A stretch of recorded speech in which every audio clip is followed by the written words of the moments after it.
ઘનશ્યામ મહારાજની જય, હરે કૃષ્ણ મહારાજની જય। એકવાર શ્રીજી મહારાજ ગઢપુરમાં ઉગમણા બારના ઓરડાની ઓસરિયા પધાર્યા। મહારાજને ઢોલિયો ઢાળી દીધો એટલે ઉગમણે મુખારવિંદે સભામાં બિરાજમાન થયા। પછી અદીબાએ મહારાજને સાદ કર્યો કે મહારાજ મહારાજ કે શું કામ છે? અદીબા કે મહારાજ મારે થાળ કરાવવો છે। મહારાજ કે બહુ સારું, થાળ કરો। અદીબા કે મહારાજ તમારા થાળમાં મારે સાધુ પણ જમાડવા છે। મહારાજ કે કેટલા સાધુ જમાડશો? અદીબા કે 4 સાધુ જમાડવા છે। મહારાજ કે કોને કોને જમાડશો? અદીબા કે મુક્તાનંદ સ્વામી, ભાયાત્માનંદ સ્વામી, બ્રહ્માનંદ સ્વામી અને સુખમુનિ, આ 4 જણને જમાડવા છે। મહારાજ કે બહુ સારું, થાળ કરો, સાધુ પણ આવશે। જ્યારે થાળ થશે ને ત્યારે અમે જમવા આવશું અને સાધુને પણ બોલાવતા આવશું। પછી અદીબા તો થાળ કરવા ગયા, તે ભારે ભારે ભોજન તૈયાર કર્યા। રસોઈ તૈયાર થઈને એટલે મહારાજને જમવા બોલાવ્યા। મહારાજે સાધુને બોલાવ્યા। પછી શ્રીજી મહારાજ તો ઉતરાદા બારનો આથમણો ઓરડો છે ને ત્યાં મહારાજ જમવા પધાર્યા। મહારાજ પોતે ઓરડાની માહિલી કોર ઉમરાના થડમાં બારણામાં બાજોઠ ઉપર આથમણે મુખારવિંદે જમવા બિરાજ્યા। અને 4 સાધુ હતા ને તે ઓરડીની ઓસરીમાં દક્ષિણાદે મુખે મહારાજના દર્શન થાય ને એવી રીતે જમવા બેઠા। પછી અદીબાએ મહારાજ આગળ થાળ પીરસ્યો। મહારાજને કે જમો મહારાજ। તે મહારાજ તો એ થાળમાંથી એક મોતૈયો લાડુ જીમ્યા। બ્રહ્માનંદ સ્વામીને સંકલ્પ થયો કે જો કાંઈક રમૂજ કરીએ ને તો મહારાજ વધારે જમે। એટલે બ્રહ્માનંદ સ્વામીએ થોડીક રમૂજી વાતો કરી। તે વાતો સાંભળી અને મહારાજ તો હસતા જાય ને થાળમાંથી જમતા જાય। પછી ભાયાત્માનંદ સ્વામીને પણ સંકલ્પ થયો કે હું પણ જો કાંઈક રમૂજ કરું ને તો મહારાજ વધારે જમે। ભાયાત્માનંદ સ્વામી મહારાજને કે મહારાજ પંજાબ દેશના માણસોનો ખોરાક વધારે કે પૂરબિયાનો? મહારાજ કે પંજાબી બહુ ખાય। ભાયાત્માનંદ સ્વામી કે ના મહારાજ, પૂરબિયા બહુ ખાય। મહારાજ કે એ વાત ખોટી। ભાયાત્માનંદ સ્વામી કે મહારાજ હું એકવાર એ દેશમાં ગયો હતો ને તે એક માણસ કોઈના ઘરે મહેમાનગતિ કરવા ગયો। તે ઘરના ધણીએ પૂછ્યું કે તમારે સારું કેટલુંક જમવાનું કરાવવું? મહેમાન કે ચોખા તો જાયના ફૂલ છે, માટે હાંડી ભરીને કરજો।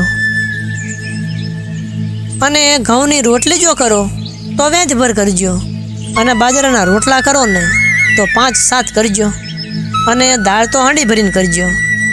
આ સાંભળીને મહારાજ તો જમતા જમતા હસવા માંડ્યા। મહારાજ કે સ્વામી આ વાત કાંઈ તમારી મનાઈ એવી નથી, તમારી વાત તો ખોટી પડે એવી છે। બ્રહ્માનંદ સ્વામીએ મહારાજને કીધું કે હા મહારાજ, પૂરબિયાનો ખોરાક ગણો।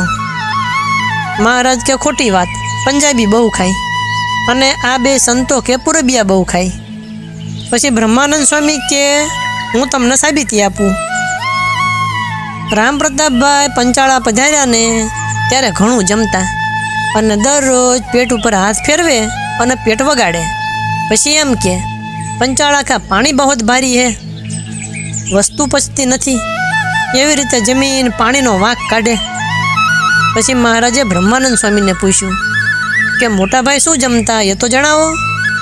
સ્વામી કે મહારાજ મારાથી એ વાત ન કરાય, કેમ કે કહીએ ને તો ભાઈને સારું ન લાગે, અને અદીબા સાંભળે તો એમને પણ સારું ન લાગે। મહારાજ કે એ તો વાત કહો જ તે, એમાં સારું કે હીણું લાગવાનો કાંઈ પ્રશ્ન નથી। જેનો જેટલો ખોરાક હોય એ પ્રમાણે જમવાના જ છે ને। પછી બ્રહ્માનંદ સ્વામી કે મહારાજ ભાઈને માટે સવારમાં 2 શેર માખણ અને 2 શેર દળેલી સાકર એટલું આવતું તે ભેળું કરીને સવારનો નાસ્તો કરી જાય। વળી બપોરે શીરો, પૂરી, શાક, દાળ ભાત આ બધું પેટ ભરીને જમે, અને સાંજે દૂધ અને સાકરનો કઢો જમે, 5 શેર દૂધ પીવે। આવી રીતે ભારે ભારે વસ્તુ પચે નહીં। પછી પેટ ઉપર હાથ ફેરવી અને એમ કે पंचाला का पानी बहुत भारी है, अन पचता नहीं है। મહારાજ કે કેટલું કેટલું જમે? સ્વામી કે એ તો અદીબાને ખબર છે. મહારાજ કે લ્યો અદીબાને પૂછીએ.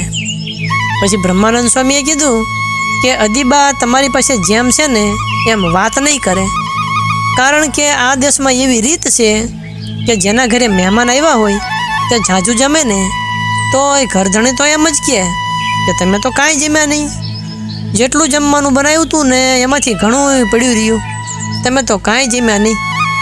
આવી આ દેશમાં રીત છે. માટે અદીબા છે ને તમને વિસ્તાર સહિત સાચું નહીં જણાવે. મહારાજ કે અમે યુક્તિ લાવીને વાતને પૂછી લઈશું, એટલે જેમ હશે ને એમ કહેશે.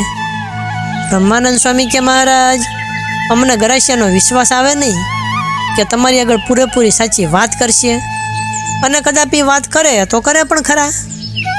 મહારાજ કે પૂછી તો જુઓ. પછી જમતા જમતા મહારાજે અદીબાને બોલાવ્યા. અદીબાને મહારાજ કે તમારા વિશ્વાસથી અમે રામપ્રતાપભાઈને પંચાળા મૂકીને આવ્યા હતા, પણ તમે તો ભાઈની સારી પેઠે સાર સંભાળ લીધી નહીં ને, તે ભાઈ તો કચવાણા છે, તમે બહુ ખોટું કર્યું. તમારાથી ભાઈની મરજી સચવાણી નહીં એટલે મોટા ભાઈ કચવાણા.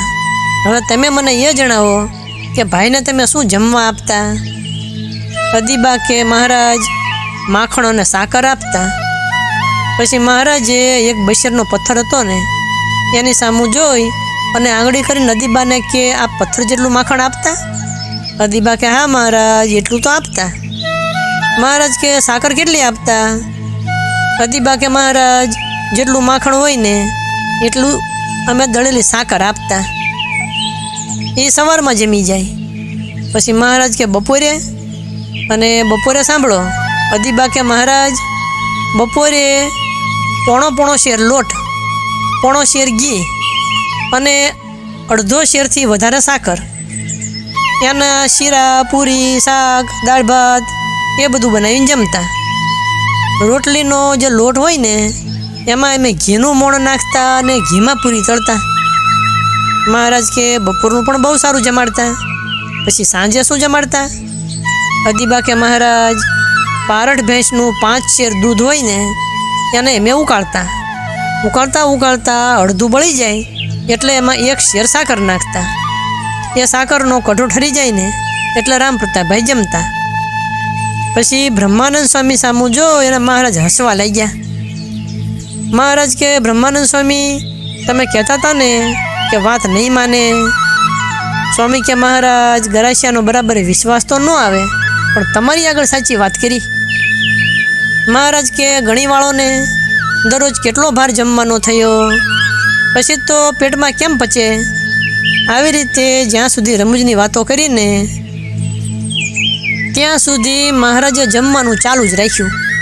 તે 4 સાધુનું જે જમવાનું થાળમાં મૂક્યું હતું ને એ પણ મહારાજ જમી ગયા. બ્રહ્માનંદ સ્વામી કે હવે શું વાત કહેવી, અહીંયા જુઓ ને થાળ બધોય ખાલી થઈ ગયો. પછી સ્વામી હસવા માંડ્યા એટલે મહારાજ પણ હસવા માંડ્યા.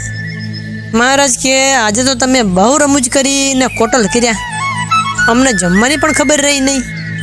અદીબાને કે હવે કાંઈ છે કે નહીં? સાધુને જમાડવા પડશે ને. અદીબા કે મહારાજ ભાત છે પણ બીજું કાંઈ નથી. એમ કહીને અદીબા પણ બહુ રાજી થયા. કેમ કે શ્રીજી મહારાજ સારી પેઠે થાળ જીમ્યા એટલે સાધુ ને અદીબા બધાય બહુ રાજી થયા. પછી મહારાજ કે ભાત હોય તો લાવો, આપણે સાધુને જમાડીએ. એટલે અદીબા ભાત, સાકર અને ઘી લઈ આવ્યા. મહારાજે ભાત, સાકર અને ઘી સાધુને પીરસ્યું. બ્રહ્માનંદ સ્વામીએ ભાયતમાનંદ સ્વામી ઉપર મર્મ કર્યો કે મહારાજ આ ભાયતમાનંદ સ્વામી ઘી નહીં જમે. મહારાજ કે તમે મરમ કરો માં, અમારા હાથનું ઘી જમશે. એમ કહીને ઘી, સાકર અને ભાત મહારાજે પીરસ્યો. સંતો જમવા લાગ્યા તો સંતો જમે એટલે ફરી વાર પીરસે. એવી રીતે 3 વાર પીરસીને સાધુને જમાડ્યા. પછી અદીબા મહારાજને કે મહારાજ સાધુને સારી પેઠે જમાડીજો, કારણ કે બીજું કાંઈ નથી કે સાધુને આપણે જમાડી શકીએ.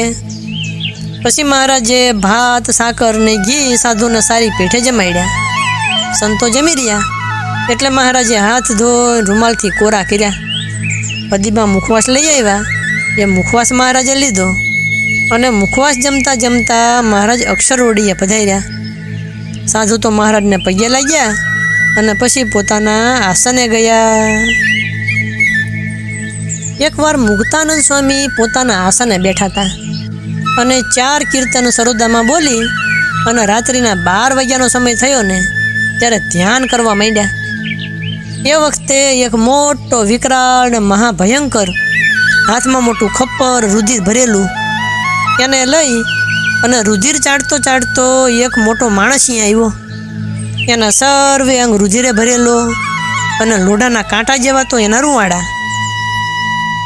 આવો એ કાળ સ્વામી પાસે આવ્યો. આવીને સ્વામી પાસે ઊભો રહ્યો. સ્વામી કે તું કોણ છે? કાળ કે હું તો કાળ છું. તો સ્વામી કે તું અહીંયા કેમ આવ્યો?